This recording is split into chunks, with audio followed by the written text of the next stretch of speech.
जी बड़े शौकीन आदमी हैं और शौक भी बड़े महंगे महंगे वाले।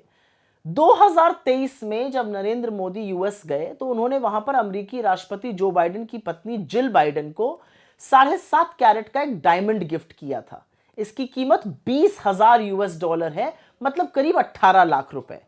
और 2023 में जिल बाइडेन को मिलने वाले सारे तोहफों में सबसे महंगा तोहफा यही था। सोचिए, मोदी जी ने ब्रुनेई के सुल्तान से ज्यादा महंगा तोहफा दिया था जिल बाइडेन को। यही नहीं, आपको पता ही होगा कि ट्रंप परिवार को मोदी जी ने करीब 50,000 यूएस डॉलर, मतलब करीब 43-44 लाख के तोहफे दिए, 17 तोहफे दिए।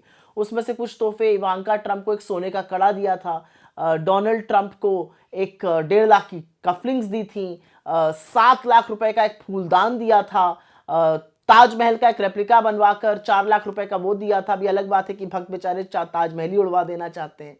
और इन सारी चीजों का जो पैसा है, जो महंगे शौक और इनका पैसा है, ये कोई बीजेपी या आरएसएस के दफ्तर से नहीं आ रहा है। ये पैसा हिंदुस्तान के टैक्स पेइंग जनता से वसूला जा रहा है।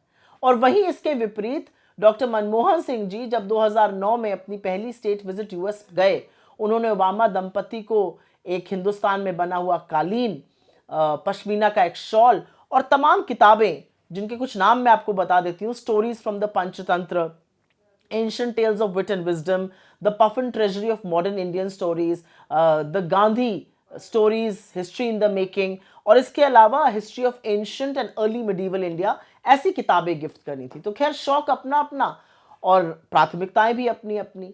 लेकिन जिस देश में आर्थिक तंगी है, जो देश गुर्बत से, जो देश बेरोजगारी से जूझ रहा है, उसके प्रधानमंत्री को, और जिस देश में अगर आप 80 करोड़ लोगों को राशन ना दीजिए तो वो भुखमरी से मर जाएं, उस देश के प्रधानमंत्री को इतने महंगे तोहफे देने से पहले सोचना चाहिए कि आपको सम्मान आपके ज्ञान, आपके दृष्टिकोण, आपके कद से मिलता है। आपको सम्मान महंगे तोहफे देकर या लोगों के लपक के गले पड़ जाने से नहीं मिलता है। अब कौन समझाए मोदी